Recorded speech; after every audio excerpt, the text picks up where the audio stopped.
Everyone. Good morning, everyone, too, because we have people joining us from multiple time zones here in the country. My name is Nicole M. Young, and I serve as the Community Investments Manager for the Women's Fund of Western Massachusetts.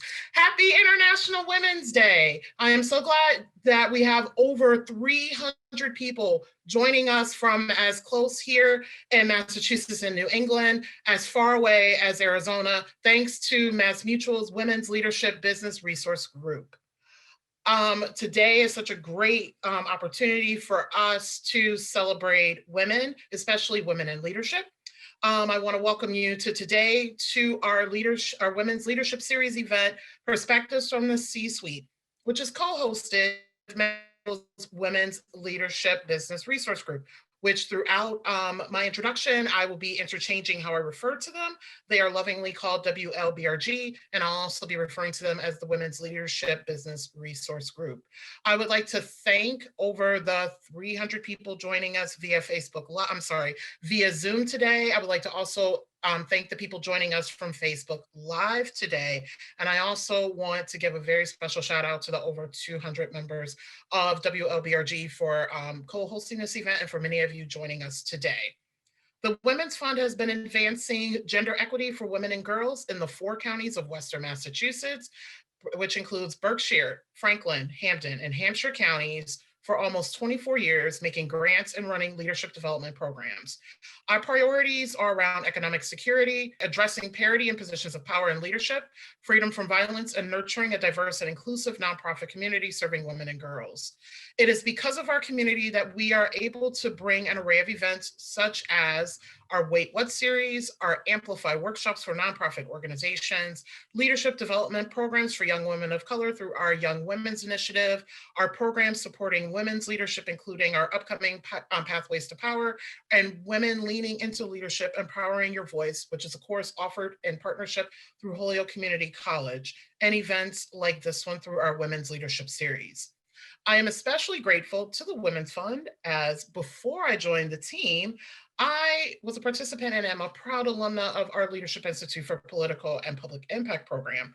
I am one of the many Lapistas making significant change in our community. Please join us today by making a gift that is meaningful to you to ensure that we continue providing these vital programs and support these special initiatives. Visit our website today at mywomensfund.org to make your gift today. Now more than ever is the time to support women and girls in local communities. Also, be sure to follow us on social media as well and sign up to receive information on upcoming events and other initiatives. We would like to take this moment to send a special thank you to our underwriter, People's Bank, for their continued support of women and girls in Western Massachusetts. We are very excited to partner with MassMutual's Women's Leadership Business Resource Group for today's panel discussion. Thank you again for joining us, WLBRG, and also to MassMutual for their continued support and partnering with us to ensure that we uplift, support, and mobilize women and girls in all 4 counties of Western Massachusetts. Prior to us formally starting today's event, I would like to introduce Erica True, who serves as Head of Strategic Planning for Insurance Operations at MassMutual, and she is also Chair of MassMutual's Women's Leadership Business Group. She is here to speak on behalf of the WLBRG. Thank you so much, Nicole. It is amazing to hear that there are over 300 people joining us today. I speak on behalf of all of my colleagues at MassMutual and the members of the Women's Leadership BRG that we are incredibly proud to be a part of this event on International Women's Day, and I'm excited to hear from all of our incredible panelists. MassMutual and the Women's Leadership Business Resource Group, the WLBRG, is very proud to partner with the Women's Fund on this event. Our BRG is dedicated to supporting the recruitment, development, promotion, and retention of female leaders at MassMutual and within the greater community. We do believe it's pivotal to collaborate in events like this in order to accelerate change, promote leadership development, and engage our community collectively. In the spirit of allyship, I speak for all of us from the WLBRG and MassMutual when I say we look forward to continued partnerships with the Women's Fund and a great event today. And with that, I will pass it back to you, Nicole. Thank you. Thank you so much, Erica, for speaking on behalf of MassMutual's WLBRG. I am extremely excited to introduce our moderator and panelists for today's conversation. Between the 4 women leaders joining us today, we have over 7 industries represented, including finance, manufacturing, human resources, small business ownership, and higher education, 10 college degrees, including multiple advanced degrees and a doctoral degree, over 25 years of experience in their respective industries, women who hold senior level positions at their organization, one that is a co-owner of her business, women who are volunteers in their community, women who do it all, including raising families, and one woman in particular, our moderator, Pia Kumar, who I got to see every day on my commute to work in the before times on a very large billboard on the highway with the important message of mentoring and supporting others. I look up to these leaders so very much and aspire to also make the same level of impact they have in their industries and in our world.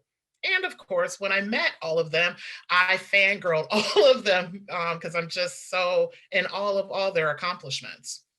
So without ado, I would like to welcome our moderator, Pia Kumar, who is co-owner and chief strategy officer for University Plastics, and our panelists, Dr. Gloria Lopez, Dean of Students at Westfield State University, Betsy Ward, chief financial officer for MassMutual, and Tammi Wortham, senior vice president of human resources for Sun Life, which congratulations to Tammi on her recent promotion to Senior VP at Sun Life.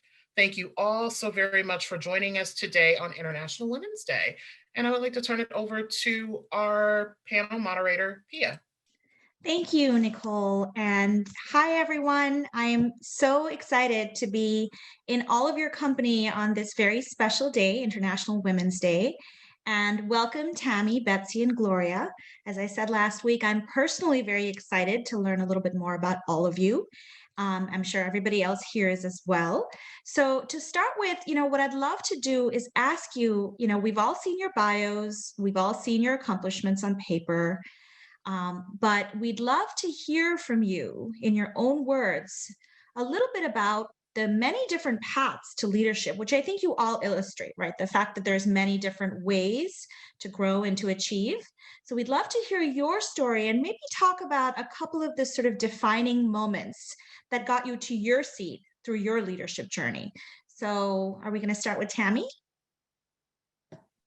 Hello, everyone, and good afternoon. Thanks, Pia, for the question. It's always really difficult to start cold, right? You don't know me, I don't know you. So how do we get to know each other really quickly? So again, my name is Tammi Wortham, and I'm thrilled to be part of this panel today and really amongst some amazing women. So hopefully today we can have some real talk and some real conversations, and I look forward to joining in that. So where to begin, Pia? I don't know. Maybe I always start where I always say my defining places. I'm sort of just that little brown girl from Newport, Rhode Island. Yes, there are brown girls in Newport, Rhode Island, who knew pretty much that I always wanted to be a marine biologist.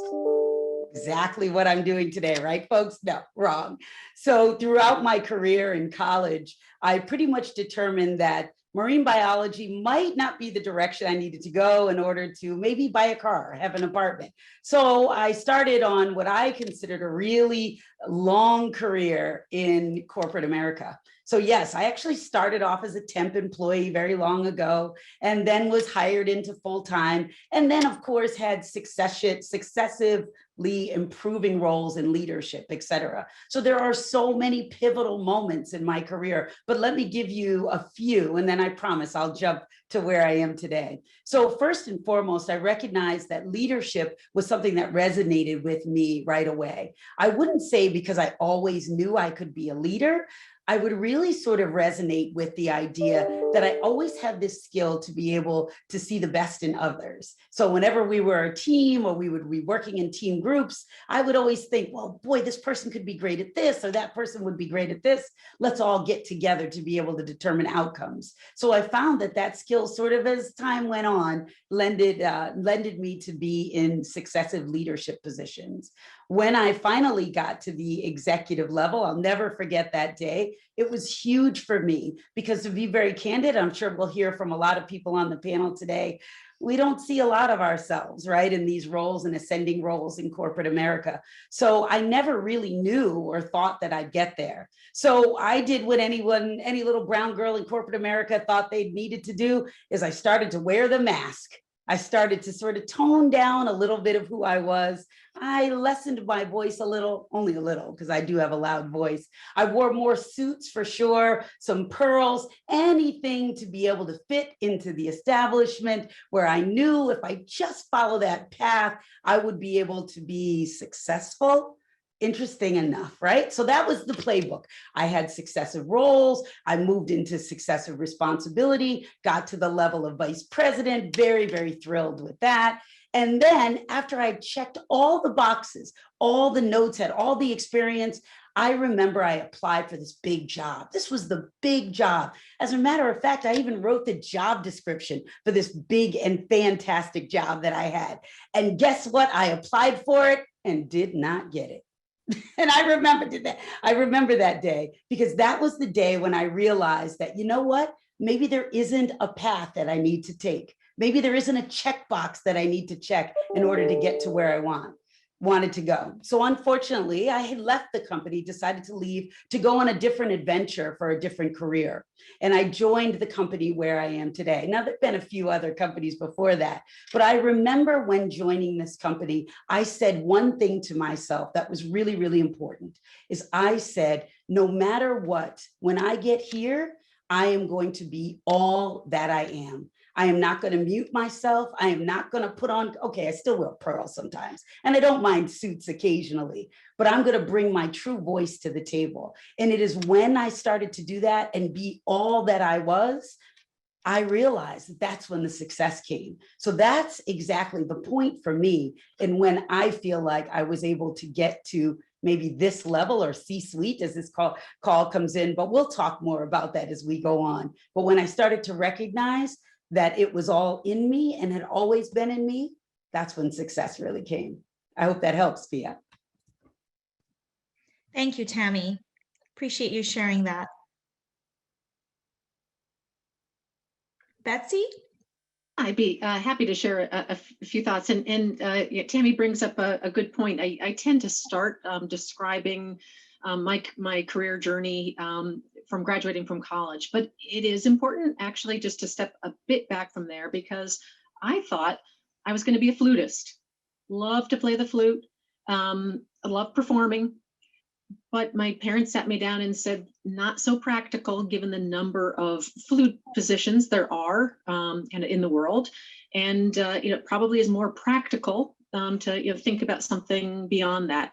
And I think that actually colored a lot of kind of my journey, is just thinking about what's practical. So when I went to school, I was interested in a number of things. I didn't know which one made the most sense. So I was a Spanish and economics major. But then what do you do with that? Well, I want to apply my analysis, my abilities to something that will have an impact and that interests me. But as you can see, a lot of things interested me.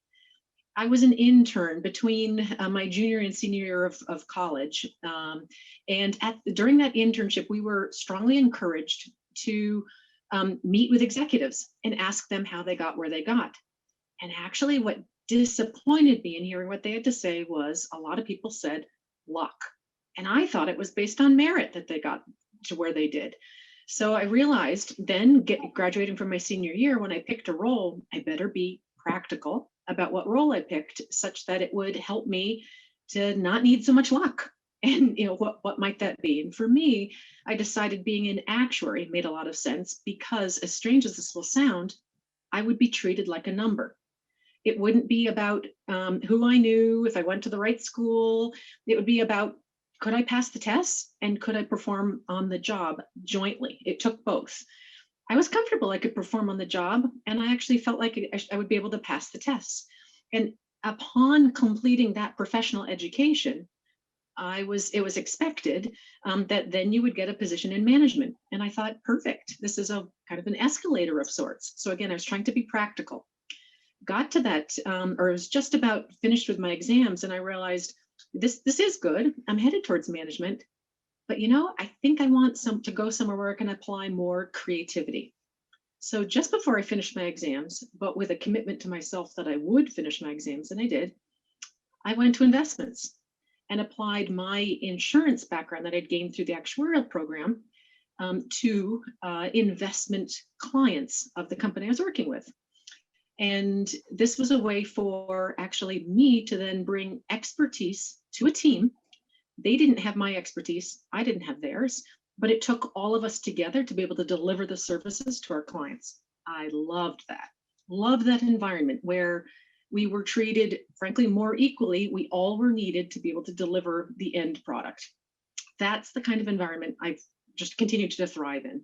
Loved doing that for about 10 years. When we decided we were going to sell the firm, and I was offered a job at the buying firm, but I was not offered a seat at the table. I was told to keep doing what I was doing and actually take on some additional work, but that I would not be one of the, in essence, partners of the firm. When I actually talked to the executive, the main executive at the time, his response was, "Oh, are you going to be like that? Just ask for more money." He did not understand what motivated me. Again, it's being part of the team, being valued for what I was bringing to the table, and not just in terms of being paid. I asked him, how much time do I have to make up my mind? Because again, be practical. I wanted to make sure I had a job in hand first. And he said, I'll give you a couple of weeks. I interviewed all over the place, and all of a sudden realized there were a lot of firms that were interested in what I had to offer. I just never really looked outside. And frankly, I had previously enjoyed what I was doing so much. So I took one of those other positions, and it did expand my skills and my background, and then ended up taking a position within investment management with a subsidiary of MassMutual, and continued to take advantage of opportunities there. But the point is, not only there's a bit of practicality, there's a bit of, so that you're setting yourself up, but also recognizing when the situation isn't right where you are, and look around, because you'd be surprised by how many opportunities are there. And it can help you to realize either maybe it is time for you to move, or maybe it causes you to value the opportunities that you have where you are now, even more so that you know why you are where you are. I'll leave it there for now. Thank you, Betsy. So I'm definitely starting to see some common themes emerge. So I'd love to hear from you next, Gloria. Thank you, Pia. So again, Gloria Lopez, and Nicole made a slight error, although I have been a dean of students, and it is one of my favorite jobs of all time. I am currently a vice president for student affairs. And let me tell you a little bit about my journey to vice president of student affairs. I'll take a page from Betsy's approach in that, I was born in Holyoke, Massachusetts, grew up in Lawrence, and parents met in the tobacco fields and worked in Western Massachusetts. They worked in factories, and I was a stubborn little kid. I was like, in school, really enjoying learning and excelling.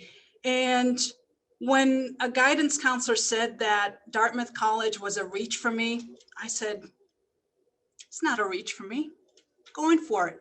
So I applied, was the only school I applied to. I ended up at Dartmouth College, and I really struggled. And part of the reason that I struggled wasn't because I couldn't do the academic work. It was because of the culture of the institution. It was because I didn't see anybody like me on campus. And so for me, you know, I really fought my way through. I graduated in my 4 years. Luckily, I found the World Music Percussion Ensemble. And what that did for me is it brought me back to my culture, my Puerto Rican roots. And it helped me to understand the strengths and the values and the beautiful gifts that my parents had given me. I graduated from Dartmouth believing two things. If I can do this, I can do anything. And the second thing was, I never want to be on a college campus again. So go figure, never say never. So I went back to Lawrence and I worked in nonprofits and loved the work that I was doing. I went to Lawrence and I thought, I want to work with young people like myself who aren't sure of how to navigate new environments, not only higher education, but any environment that they're a part of. So I went back to Lawrence and did some kick-ass work. And if I do say so myself, and I just really loved working for the community. I loved really seeing the strength of not only the young people, but their parents, but the nonprofits, the leaders that I was working with. And you know what? I ended up working at an organization called the Posse Foundation. And with the Posse Foundation, I found myself on college campuses, talking with presidents, talking with vice presidents, deans of students, faculty, staff, students. And that's when I started to see myself on a campus again. I thought I was sitting across from them thinking, you have a cool job. You can stay on this campus and with this community and help them to grow, help them to be better. And what I had learned by that point, I'm an MSW, and I also got my doctorate in higher education administration at UMass Boston. Woo-hoo. And what I can say is that what I learned is that it is not communities that we need to strengthen. It is institutions that we need to change. And that is why I entered higher education. You know, and so I found myself as an assistant dean of students and as a dean of students. And while in that dean of students role, there was a vacancy in the vice president role. And what I found myself, because it was a tough leave for that vice president, I was standing there looking at my colleagues, looking at the division, my staff, and I realized I have to step up right now. I have not been hired into this role, but I have a responsibility, not only to my staff and to this institution, but also to our students. And so what I did was I brought the team together and I had them ask questions that nobody was answering. And I had them have conversations and support each other and create the kind of community that I feel is what any institution should create. And it's open communities. It's this sense of transparency. It's this sense of responsibility for everyone who is a part of that community. And what that taught me was I could be a vice president. And so, you know, as I continued in my journey, I continued into a vice presidency after that role. And you know what? The values are still the same. I still care about my staff. I still care about my students, my colleagues, my institution. And as you continue in leadership, I think what happens for you is that you realize it's not just your day that matters, but it's the student's day. It's your client's day. It's that individual that you are working for. It's their day. And what place are you going to take in their day? Are you going to be that obstacle, or are you going to be somebody who helps them achieve greater to greater heights? and to add to the success that maybe they're looking into. And so for me, it's really, I see this as a calling. And I think I should end now because I'm getting a little excited. Thank you, Gloria, and just so much appreciation for what you said. And I love that you said you did kick-ass work and you owned it, because I think we as women don't always do enough of that owning. So I'm loving seeing that from all of you guys. So, as I said, I'm hearing a lot of themes and common interests: music, pivoting towards practicality. But what teamwork, kind of a love for teamwork. I heard that from all of you guys. But what I really would like to talk about a little bit more, and Tammi, you got us started on this already in your first question, is this idea of setbacks, whether it be not seeing people who look like us or many, many other setbacks, failures, opportunities. And I think, we can all agree that in many instances, it's those setbacks and failures that we grow from more than the successes that we're lauded for. So what I'd love to do is ask you guys to be brave, and I know you are and have already been, and talk a little bit more about some of those setbacks in your career and how you learned and grew from them. So Tammi, if you could get us started, that'd be great. Sure. Thanks so much, Pia. Oh my gosh, I'm still so inspired by everyone's comments. So I have to fill you all in on a little secret. Dr. Lopez there is my wife, and I'm so proud to be able to listen to her and hear her journey, and also have her share her journey with all of you. So it's just as much inspirational for me today as it is for all of you to get a chance to hear her speak when she's not yelling at me about laundry and things like. Anyway, that's later on. We'll talk about that later. So in talking about setbacks, it's really an important topic to talk about, because I feel like for us as women, right, in the workplace, what we do, and I think you heard Betsy talk about it a little bit, is that we figure through preparation, we can avoid all of the setbacks that we've ever heard about. If I just get the perfect education, right? If I just get that job and check off all the points. And I love what you said, Betsy, where I can just be judged on my merit. That's it. That's all we want. And so early on in our careers, we go about the process of checking every box. Well, if I have this skill, then I can do this, and then I'll add this skill. You remember, for all of you who've ever gotten performance evaluations, you remember what you used to do, right? Is you look at them and you go to the page that says development. And then you focus really hard on those development items. Aha, I'm now 4 development items away from being X or Y, right? We go in and we say we've gotten it all. Well, I'm here to tell you I am no different. That is exactly what I did. I went through the path because for me, as a woman of color in corporate America, I was positive that I would never ascend to levels of executive vice president, senior vice president, never. But I thought if I had a chance, the best chance that I would have is by checking every single box. In other words, there was one time when I ran call centers only, and I ran large call centers, small call centers, considered myself an expert on call centers. And then my institution said, you know what? Let's put all the call centers together, and why don't we have Tammi lead it? I was like, yes, this will be great. I am the most qualified person for this. I've checked every box. I've run every call center. I've done every background. I can't see any reason whatsoever why I wouldn't be selected. And you heard in my prior comment, I even wrote the job description. I was that confident. So as you can imagine, I waited, I interviewed, I figured I was pretty impressive. There was no way this couldn't work out for me. I think you know the punchline here. It didn't.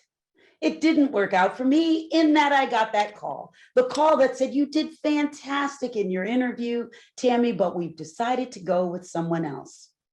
But what I recognize now, right, is that there is always a time for you, okay? And there's always some times when it's not you. And that is not a reflection of your capability and your possibility. And sometimes we hear setbacks that way. You are making an indictment over me. that I am not capable, I cannot do. I will prove to you that I will do more. And let's face it, as women of color, do more, be more, that's just part of our DNA. We always knew. The worst thing that you can say is, I can't do it. Are you kidding me? I can do it, and I can do it 3 times better than you. So every time we hear a setback, we feel like it's the biggest chop, right, to us, because it's a setback that says, oh my gosh, you are now questioning what I know to be true, is that I'm good enough. But I ask you to hear it differently. Every single opportunity that closes or hits is an opportunity to learn. I did not say, however, that they wouldn't hurt, that they wouldn't bother you, that they wouldn't make you question, but you've got to have the confidence that you are enough to make it happen, that you and this opportunity was not the right time for you, not the right opportunity, just not the right time. When we put it in that context, we start to allow ourselves to learn from the opportunities that are in front of us. So in that regards, it was the biggest setback for me because I thought I had the blueprint. And guess what? That was not the blueprint to be able to be successful. So I had to change my orientation. And we'll talk more about that as we go on and what some of those tools and techniques that I started to use. But I recognize what it looked like from the outside is all the boxes. And really and truthfully, there's never all the boxes that can be checked to your own success. But we'll talk about it more. Thanks, Pia. Thank I you. have a different version of that, but similar, Tammy. So a couple of different times, for example, I was in a spot where I thought I was kind of just getting, let's say, just getting off at or starting out at ground level. I thought I had a clean slate. And all of a sudden you realize, no, you're perhaps starting from a hole. And a couple of different times in new positions, I walked in thinking that I have a clean slate for me to start writing on and defining, you know, how I'm going to get something done or how my performance will be judged. But I was starting in a hole. This is a situation with a position where the circumstances weren't what I thought they were when I took the position. In another situation, it was where one of my clients was already upset with the team, and I then needed to figure out how to, frankly, get us back onto ground level. And initially, you wonder, you know, can I do it? Or at least I wondered, can I do it? This isn't what I thought it was when I first took this role or thought I was starting this relationship. But in particular, one of those situations, I really kind of wondered, is anyone on my side? Am I going to have to do this alone? And what was great in that situation, I happened to have a coach, and the coach had said, well, what are you going to do? And I needed that voice to help me just step back and say, so you're in this situation, now what? And I said out loud, well, what do you think? How much time do I have to fix this situation, which I didn't even really put us in? And he said, I don't know, you probably have, at least 6 months, probably a year. So, well, why don't I give it my best shot? I can do this. I know what needs to be done. I just don't know if I can do it that fast. Well, what do I have to lose? In either case, frankly, I'd be looking for another job. So you might as well try really hard to get it done. And in both situations that I have in mind at this moment, I got it done. We actually soared. I didn't realize how much progress I could make in that period of time. And so, to Tammy's point, I knew it had to be done. I actually had the skills. I had the talent.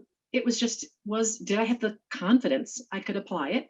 And could I get the kind of rally the team to go forward if it was more than just me? And in both cases, it was more than just me. So I hope that's another theme that you start to see is rarely is it just following a formula. It's almost always about a combination of skills, soft skills, as well as those educational and experiences, and confidence. And seeing it as an opportunity. So changing your perspective, shifting your perspective. Yeah, that makes a lot of sense. Gloria? So, as I think about this topic, I think about who I am. I am a queer woman of color, gender nonconforming, and so much more. And when I've gone into settings, I've had different levels of comfort with who I am. And I don't know exactly what was the contributing factor to the many setbacks that I have faced. But you know what I had to do very early on, because they were, there were a lot of different ones, but very early on, I stepped back, and similar to what Tammi and Betsy have said, I recognized my own value. And I realized that to overcome these obstacles, I had to change my frame of thinking about them. I had to look at them as opportunities for me to step back and to look at what's going on in the environment, what's going on for me, what am I contributing in terms of our success, our outcomes. And what I recognized very quickly is that was helping me to continue to develop personally and professionally, and probably a thick skin too, because it hasn't changed at these levels. Like, setbacks are coming at you in very different ways. Some are subtle, some are more obvious. And so what I think you have to recognize is that you want to be able to put the setback in its place and understand that sometimes leaving a setting is the best thing you could do for yourself, for that organization. What I have found is that from every setback, I have bounced back stronger than ever. And I've actually been able to then obtain or earn a different level role that has more impact. And so it actually has turned out to be, blessings in disguise. And so, what I would say to anyone out there facing setbacks is really think about your worth. And sometimes walking away is the best gift you could give yourself. And recognize that you will find a place that will value everything you bring. And please keep looking for that until you find it.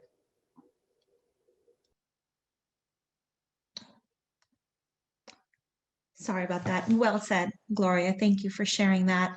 So I'm going to switch gears a little bit and talk about something that I think it's hard not to touch on these days, is these times that we're living in with the COVID-19 pandemic. And really the question I have for the three of you, but we'll start with you, Tammi, is talk to us about leading through this crisis and what that's taught you, and perhaps something unexpected that you've learned either about yourself or about your team that you can share with us. Yeah, sure. So what a time. And we're not through it yet, right? We're in the middle. We're still in there. So there's a few things I've learned. There's a couple of things that have surprised me. Is first, I'd like to add that I recognize that the biggest surprise for me is that my fashion game has gone up about 37% because it's only from the waist up. So everyone believes that there's a definite level of fashion that's happening here that really isn't. But I like this over the, what is it, the zoom view from the neck up. And then of course, pants. That's another thing. I never realized how pants were irrelevant for the past year, but now, now I'm on awareness. But on a more serious note, because we're all joking, what have we learned about our leadership? Well, as you all are aware, I'm actually responsible for human resources, and I actually started my role in human resources right before the pandemic. So talk about a great time to get in a new role, but talk about a great time to be in a new role before a crisis, right? Humanitarian crisis, a global pandemic. But one of the things that I really learned throughout this entire process, and this is what I've always believed fundamentally about leadership, is that when you focus on the people in an organization, when you focus there first, the rest will come. And that's what we were forced to do in a pandemic. So for us, we really wanted to make sure that we were caring for our employees through crisis, et cetera. But also, even more importantly, we recognize also the toll that it's taking on women in this environment, right? That are this idea of having to take care of not only yourself, but also families in some ways. There are times when I heard on many occasions through many Zoom rooms that there were mothers that would say, I'm so sorry, I need to take care of my child today, or I need to go off camera. And what I recognized with them was this sense of having to apologize for what they have viewed as a distraction. Your children are not a distraction. They are the best part of you. And the certain circumstances that you're in are out of your control. You should never have to apologize for being a human being and prioritizing your family. That is what it's always about. So what we found throughout the pandemic, or what I found, is that when we focus on leadership, connecting with your people, recognizing where they are and what their needs are, it's super duper important. Also, this value on mental health and well-being. Remember, before the pandemic, it was like, oh, mental health. Oh, that's like a buzzword, especially for women of color, for people of color. There's no way that we talk about needing mental health.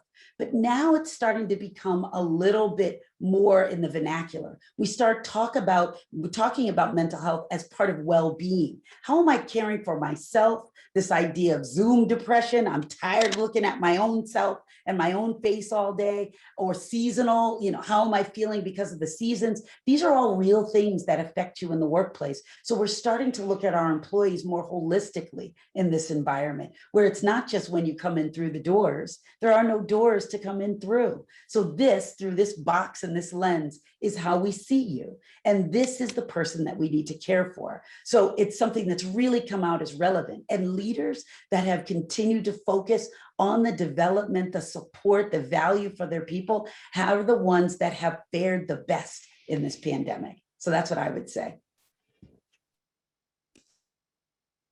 So great points in there, Tammy. I will reinforce a few of them because there's a lot there. So one of the things, of course, in how is it that we could go from, frankly, we were a firm where predominantly all the employees were working in the office all the time. There were a handful, so to speak, who were working more flex time. And we all of a sudden went, without ever having tested the almost 100% employees that we have working from home, we had to learn how to be adaptable.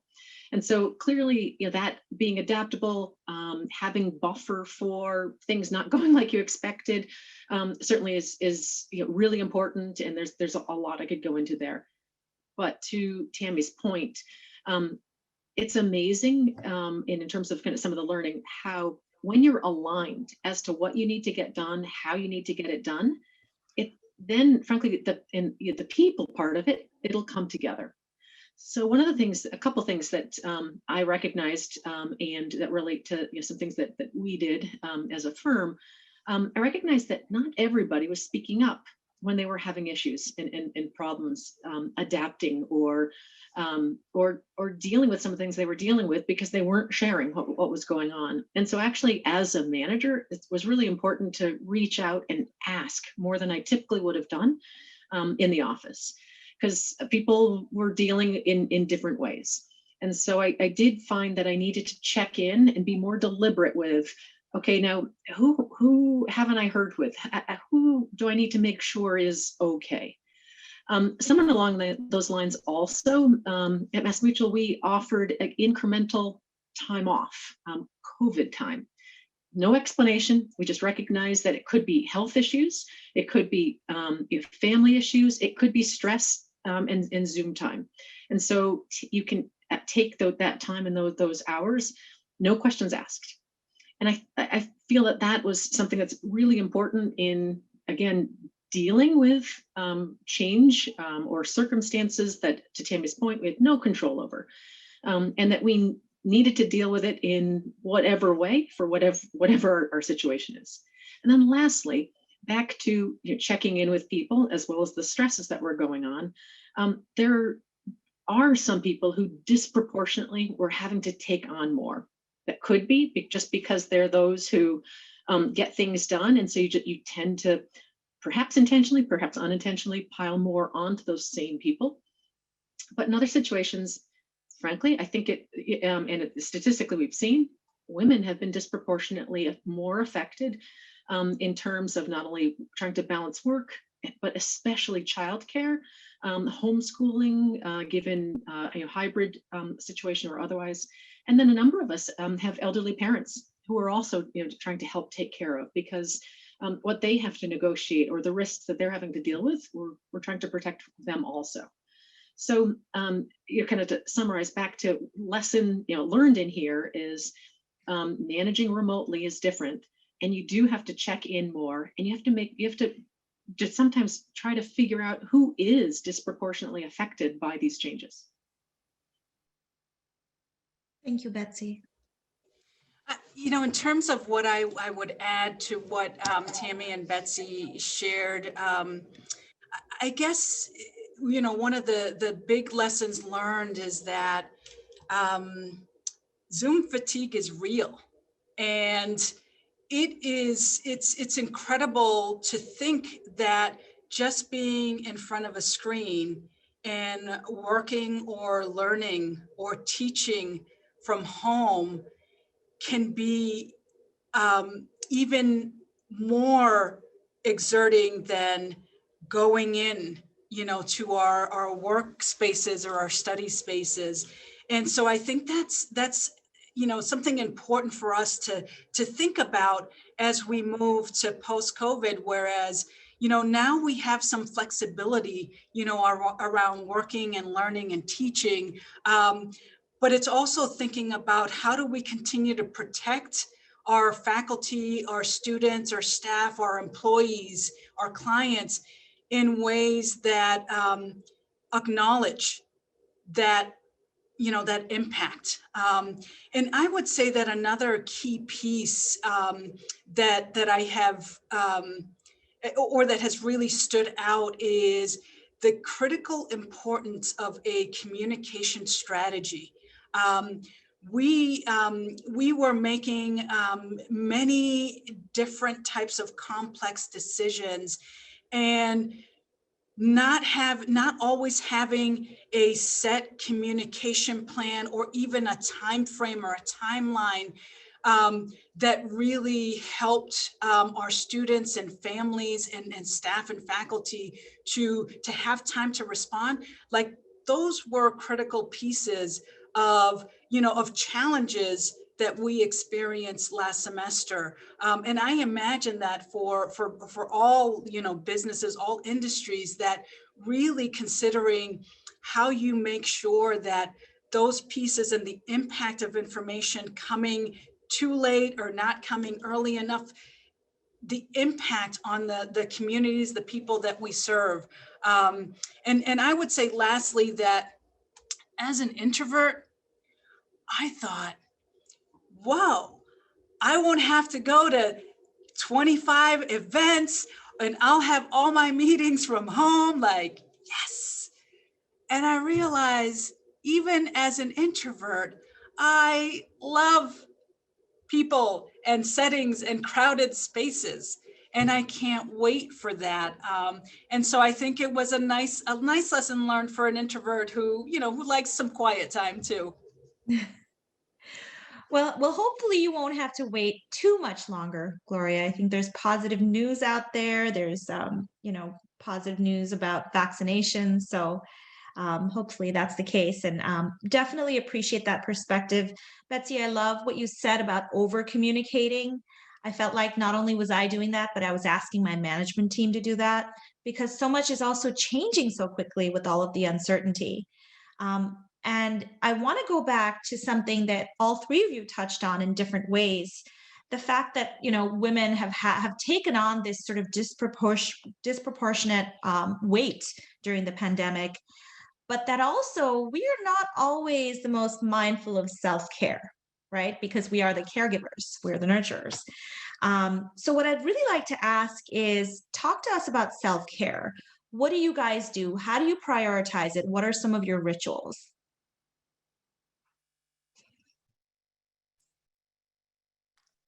Oh, okay. Tammy, sorry. No worries. I didn't know if somebody else wanted to jump in. I'm all for that.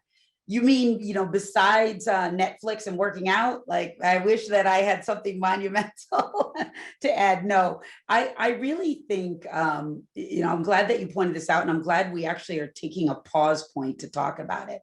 Because what you recognize in the pandemic is, instinctively now, those things that make you feel good. You're actually quantifying it now, right? You invite people into your space that make you feel great. You can always use the excuse it's a pandemic if you don't want to see people. Trust me, everybody's used those a few times. But you also do little things that right after, boy, that was a great time for me. Early on, I know with my organization, everyone said, well, now that it's the pandemic, I'm never going to take a vacation. I'm just going to work and work and then work some more and then work and then work and work and work. That they started to reframe this idea of vacation, right? Yeah, staycation still felt a little limiting, but people started to say no, that actually the time when I get up every day and I move to do something else, or I cook dinner more, or I walk my dogs, that is the time when I'm actually caring for myself. Or when I'm down in the gym and I'm doing these things, we've started to define more exactly what it is for self-care. For me, I know exactly the moment. I am a little bit of a workout junkie for anybody who knows me. And I love those mornings when I can say, I've just had a really great workout.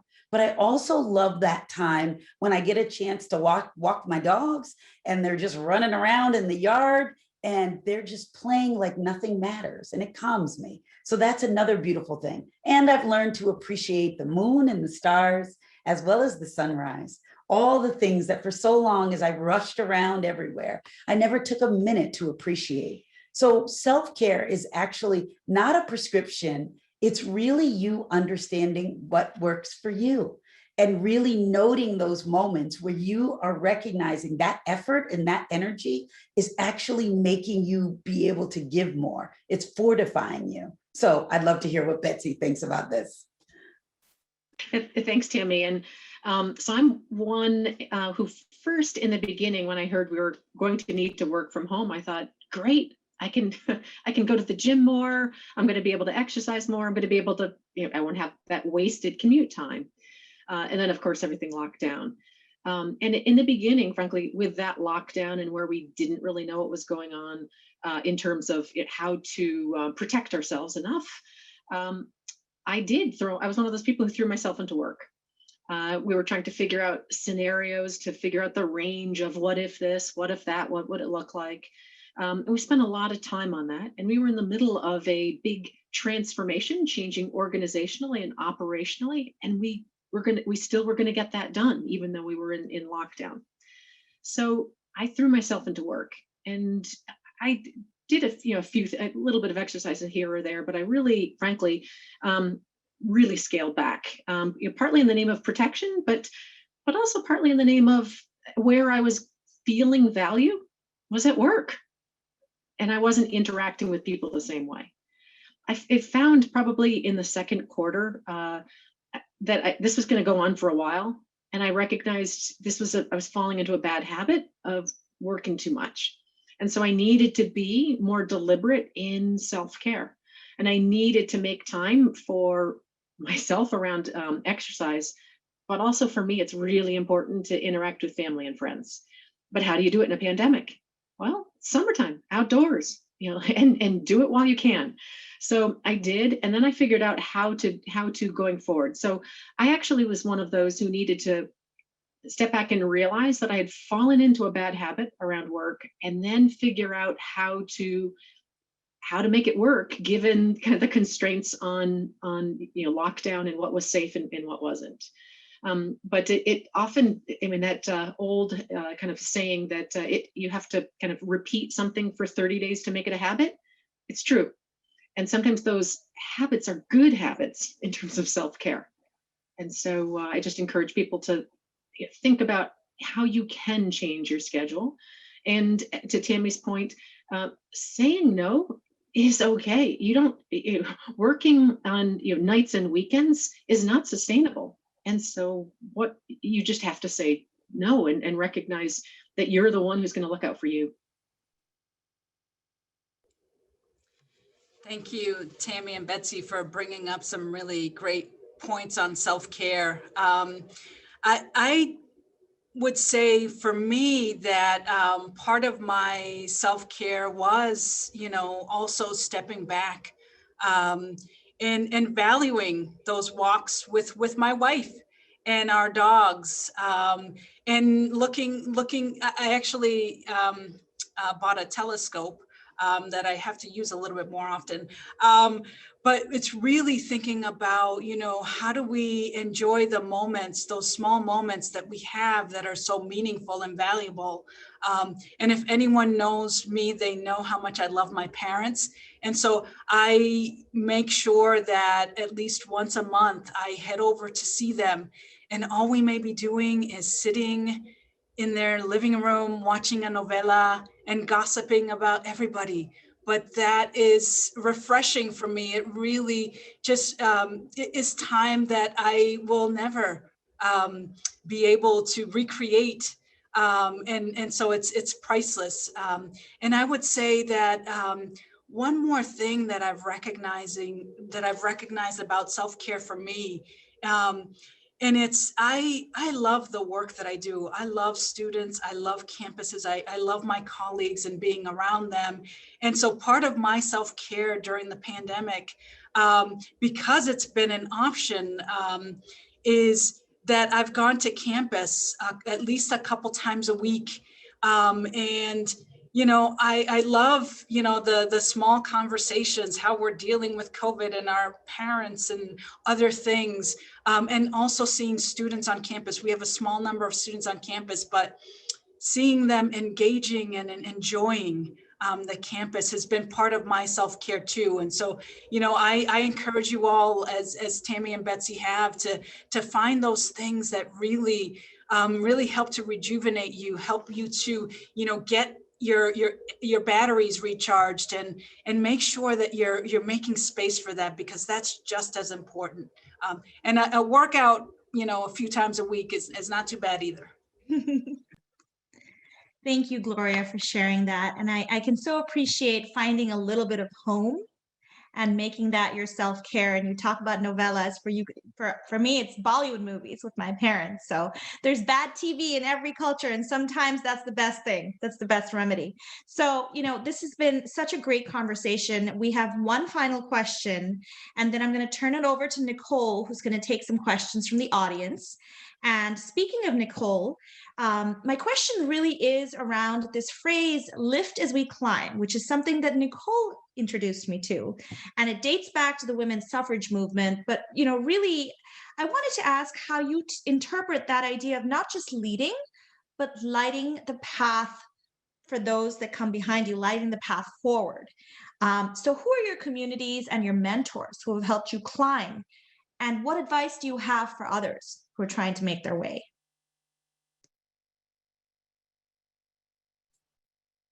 Thanks so much. I guess maybe I'll start. I know it always feels so, anyway, you guys can start too if you want, but this is actually a really, I'm glad that Nicole told you about it, because it's actually something that I've given a little bit of thought to recently. It is how we are wired as women and as women of color. Every step that we take, we recognize that we are taking it for and with everyone that has come before us and everyone that will come after us.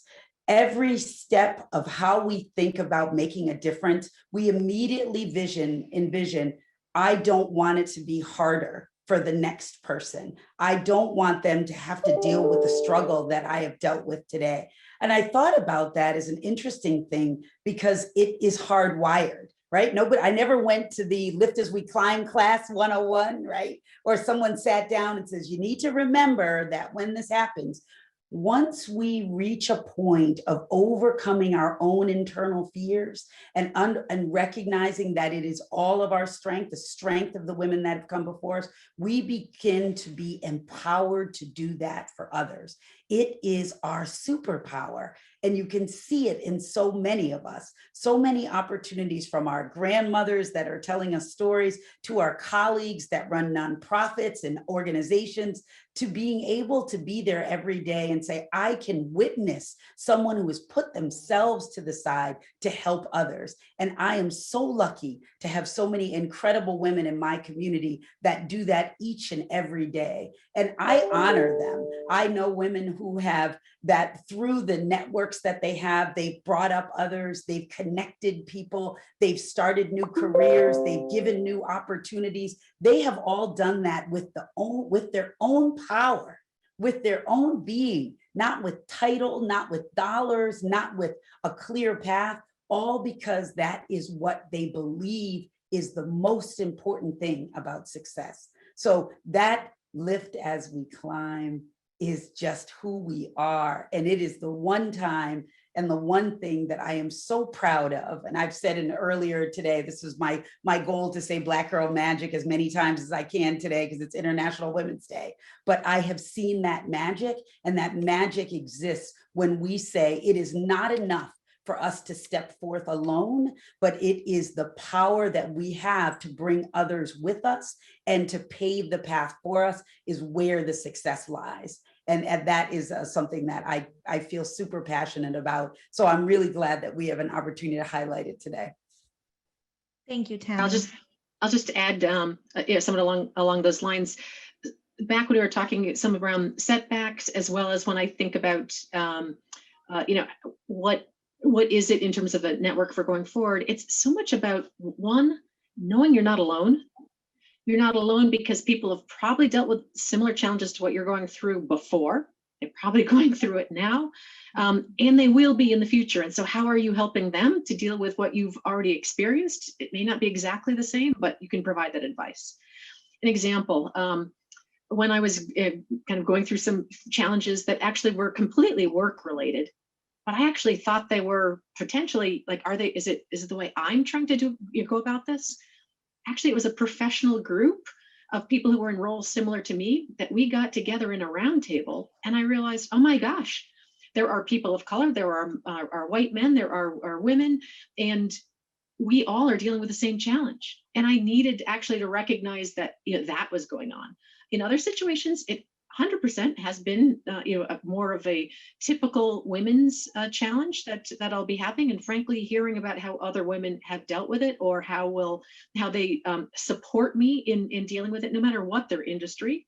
And so I encourage you to think about networks not only within your profession or within your industry, but actually women of your age group or women of your community, because it's amazing how we can relate, and we will try to use those vignettes from our past to say, I think I've dealt with something like that before. Was it like this?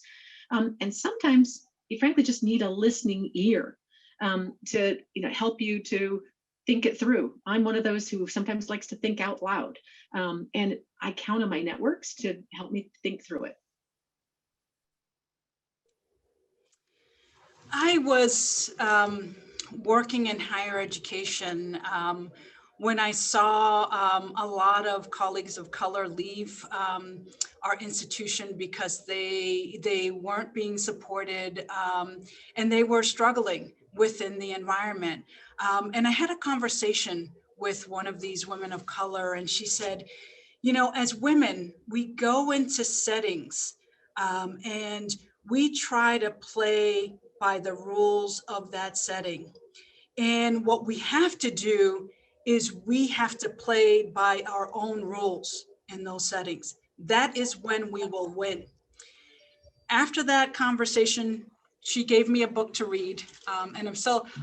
It's been years. She told me, you can't just give this to anybody. And so of course I forgot the name of the book.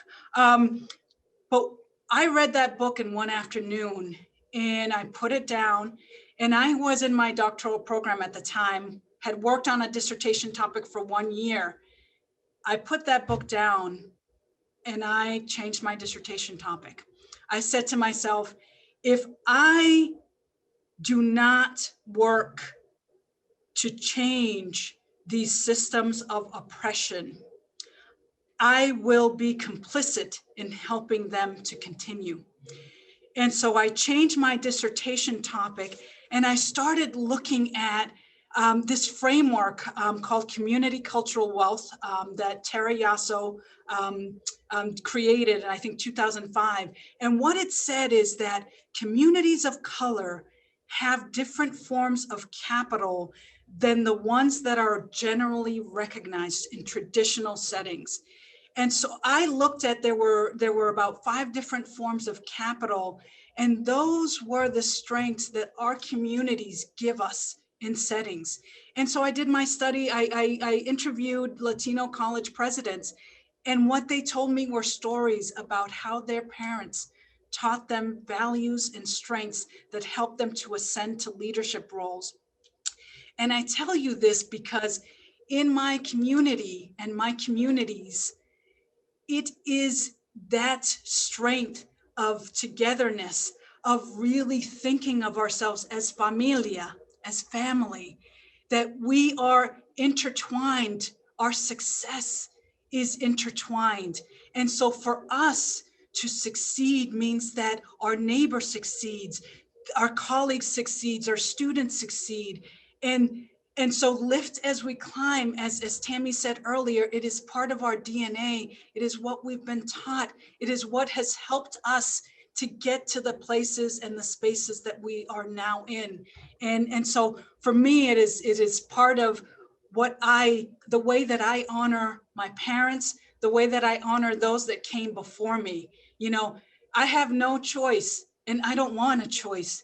I have to make a change by being at the table and utilizing my voice to make sure that everyone is represented.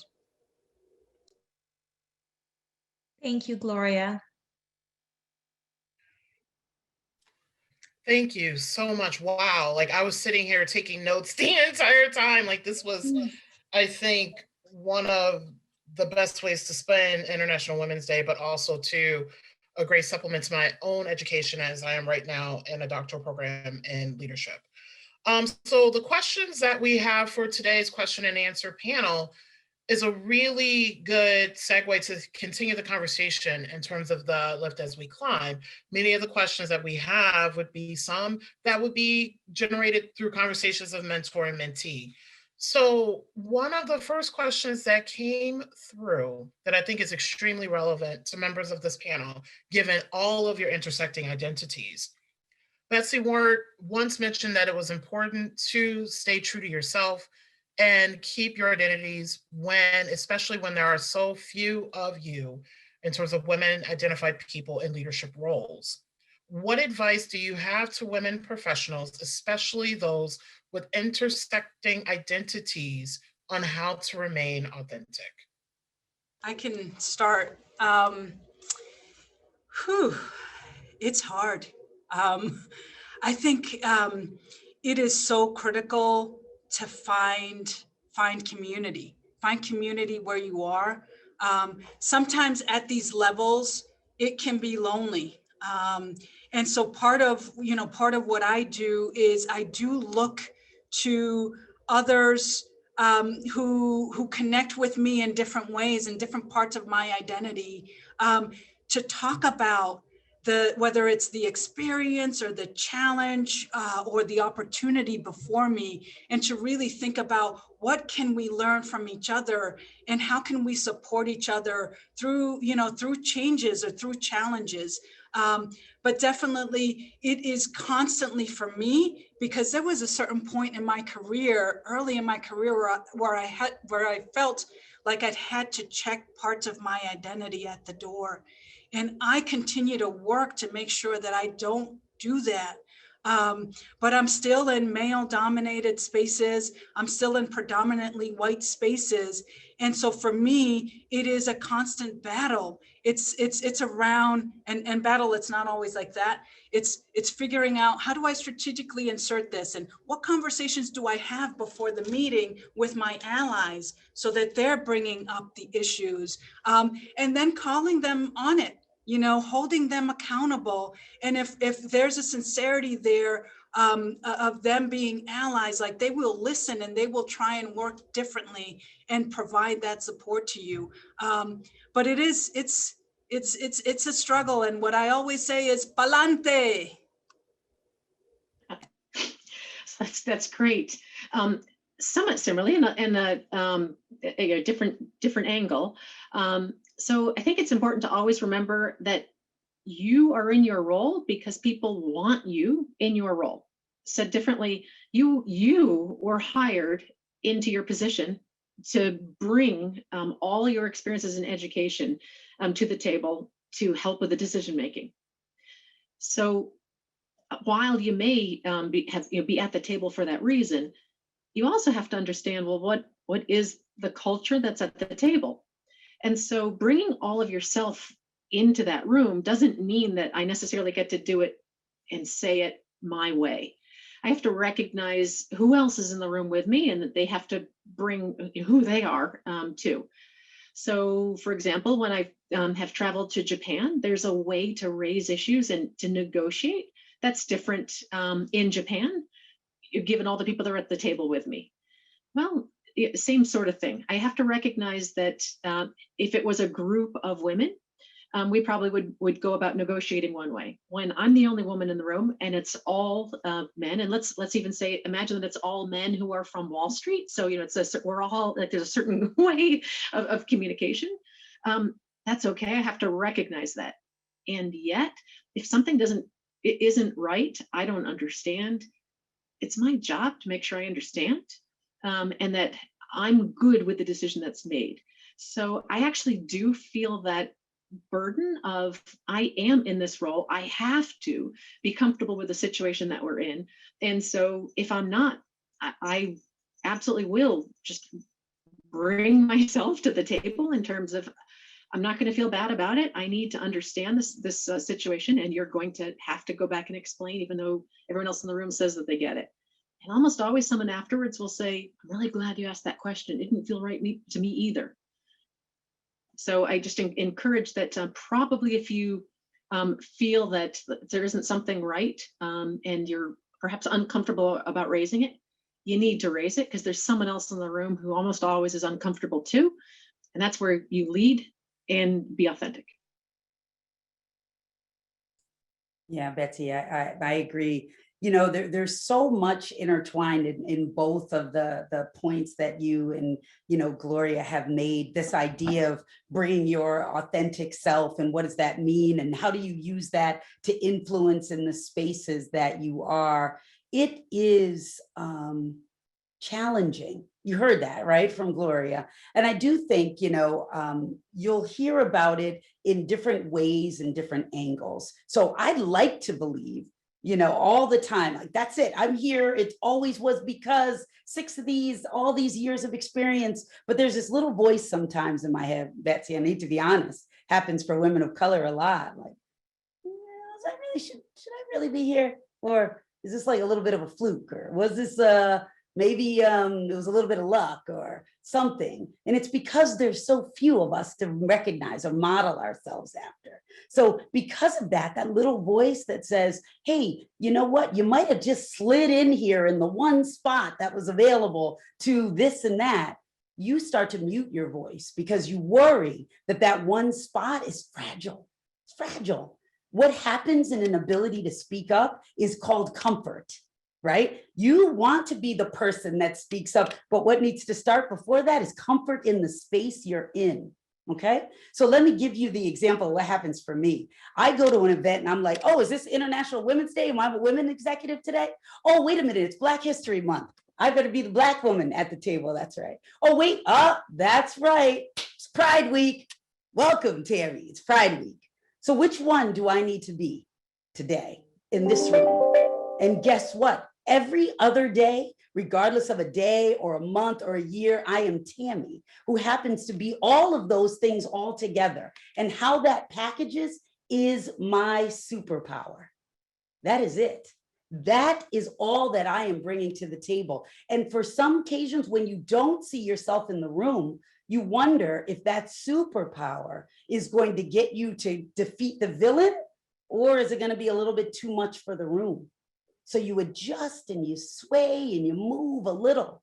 But what happens through maturity is you recognize, and I think, Betsy, you make a great point, we are in corporate America an institution, right? There are ways to navigate conversations. There are ways to bring things, build allies, influence network that'll all help you advance your initiative.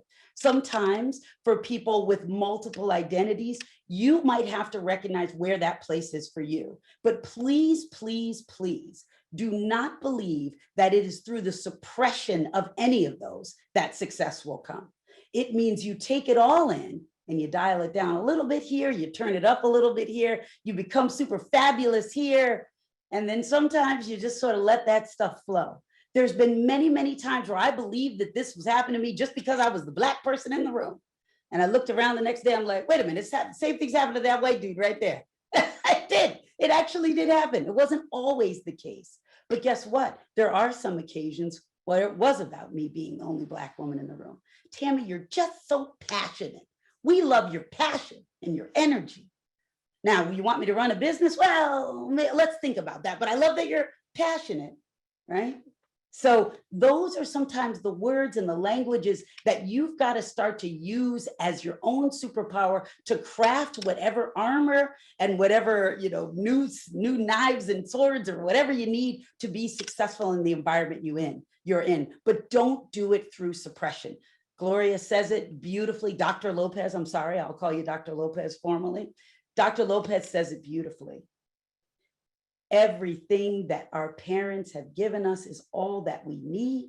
Every place that we've been, all of our ancestors before, it is all that we need. Once we realize and can lean into that power, it is when greatness comes. And it doesn't mean that it's going to be easy. Was it easy for anyone who came before us? It was not.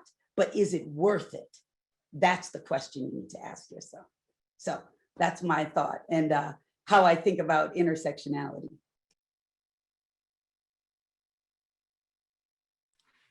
And then Pia, I'm curious in terms of your thoughts on the question, in terms of having the multiple intersecting identities and how you remain authentic. This is a tough crew to follow. But I think for me, there is no other way to be besides authentic. I think people best respond to authenticity. And as a leader, there have been times when I've backed away from that, right? And tried to conform and fit in the box. And people see it, right? And it makes you less effective as a leader. So I think for me, I feel like the only way I can be effective and get my job done is by being authentic, along with all the other things that you've all mentioned about the fact that, you have everything within yourself. The only other thing I'll say is, I think I always assume positive intent. And you're going to have to prove me wrong. And if you prove me wrong, we will have a talk about it. But I think it's really important to assume positive intent as a leader, because I think you're setting the culture, right? And Tammi, you talked about this. Some things happen because they happen to everybody, and other things happen because of your identity. And I think as a leader, it's very important to give it a shot, to say that maybe it's not something other than a shared experience. So I think those would be sort of my thoughts. Thank you all. And we have time for one more question. The question that I would like for all of you to address and leave our attendees with is, you are all incredible women with incredibly inspiring stories. Leave us with who inspires you and why. I'll start because it actually ties well with what we were just talking about. So Angela Merkel comes to mind, not only because she's the first woman elected to be Chancellor of Germany and is considered the backbone of the European Union, but as Chancellor, she was elected, and yet she's not flashy. It's too bad, but so I understand her political speeches are uninspired, and some would say they're crushingly boring. But she eschews the trappings of power and lives a simple, quiet life with her husband, who's a reclusive chemistry professor. She does her own shopping at supermarkets. She lives in an apartment in central Berlin that she's occupied since the beginning. I understand she has a wicked sense of humor. She's obviously very bright. I've seen situations where she's speaking in Russian with Putin. And she certainly has helped Europe stay balanced in its approach after the great financial crisis, and frankly, preventing probably more divisive politics from having emerged within Europe. But what I see, kind of through all that is she's getting a heck of a lot done well, and she's true to herself. She's authentic. We so often these leaders, and the reason why they think the way to be elected is to be this really flashy, out there sort of personality, and she did it without all that. And she's a woman, the first elected to that role. So she's a bit of a role leader for someone who's able to be authentic, and authentic in that quiet way, which isn't always elected. That's great, Betsy. Thank you. So, I when I think about this, I get to ask this a lot, who is that one woman and who has inspired you the most? And it's similar to Betsy. I tend to think about the folks that have had the most profound impact on me. And for me, I was lucky enough in my career during my formidable years in corporate America, to have a boss who was an African-American woman. And I had the pleasure and the challenge of working with her and for her. And one thing that she was every single day was authentic. So much so in the beginning, I was like, don't you want to polish it up a little? Like, don't you want to not be so authentic all the time? I remember in the front parking spot in front of the building, she was the most senior person in the building. She had a Saturn. And I'll never forget, I was like, don't you want to drive a Mercedes? Why are you driving a purple Saturn? She's like, girl, that's all I can afford right now. I'm fine with it. And I remember how I struggled so much with this idea of being sort of flashy and perfectly well kept and tons of pearls and outfits and this. And I watched her every day just be authentically her. And she, to this day, is one of my most valuable role models. And I'm so proud to call her a friend, because when things got tough for her in corporate and even for her personally, she doubled down for something she would never go against. And that is how much she valued her people. I never saw her throw anyone under the bus. I never saw her apologize for her actions. I always saw her be truthful. And even in times when it was hard. So for me, Sharon Roberts, and I know she's not on the call, but if she ever gets this recording, you need to hear it from me, Sharon, that I am thankful for you every day. And yes, I know that you never wanted to be anyone's role model, but because of that, you will always be mine. I'll have to say on this recording that I love Sharon too. So, as I thought about this, there are many women leaders that have inspired me, that continue to inspire me. One that stands out, and I think it's because of not only the sheer dedication to her community, but the sheer impact that it's had on her own personal life is the Burmese leader. And I'm going to read this because I don't know if I'll pronounce it right, Aung San Suu Kyi. And she received the Nobel Peace Prize. And this is a person who was under house arrest for 15 years because she fought for democracy for her community. And when I heard about this, probably in my early 20s, I thought, what a selfless, incredible leader who gave of herself in such a way that it really was about the future. And it was about what we could be and what her community could be. And when I think about people that inspire me, they inspire me because they bring out in me the fighter. And when I was in elementary school, my nickname was Gloria the Warrior. And I think I've probably grown into that nickname. But I think because the reason these women inspire me is because they inspire me to not only reach for, but also to work toward the possibilities of our community. And I think that when I think about International Women's Day, like there is nothing more powerful than inspiring us to be in our greatness and to really have the kind of impact in our communities that we were meant to have. So thank you.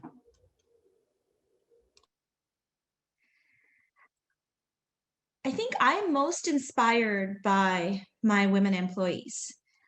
Many of them are single moms. Most of them worked their way up from having, families that they supported and needing extra income and don't always have a lot of community support. But yet they come in every day to an environment that is male dominated, despite my best efforts to hire women every day. And I continue to fight that fight. They make the best rates. They make the best products. They build community wherever they go. And they're my best employees. I don't try to hire them because they're women. I try to hire them because they're the best at what they do. And again, it's the women of color, it's the single moms that I'm finding at my company are the movers and shakers. They're growing and they're inspiring and they're looking for new ways and better ways to do things. So that's really who inspires me every day, and it's in service of what I do every day and what I consider a calling. As a few of you said, you think of your job, it's for those women. Thank you all so very much. We have come to the event. I would like to thank our panelists. Well, first our moderator, Pia Kumar, and our panelists, Dr. Gloria Lopez, Betsy Ward, and Tammi Wortham for joining us today and for lending us your wisdom and your time. I would like to thank MassMutual as MassMutual's WLBRG for supporting today's event. I would like to thank all of you from across the country for joining us today. And also like to thank everyone that joined us via Facebook Live and everyone that has contributed questions to today's conversation. Please be sure to visit us online at mywomensfund.org to make a gift today to support programs like this and others, and especially women's leadership development. And also please follow us on social media as we will be announcing forthcoming programs. Have an amazing International Women's Day. Make sure to give flowers to those who you look up to now. And sending you all in love and light. Have a great week.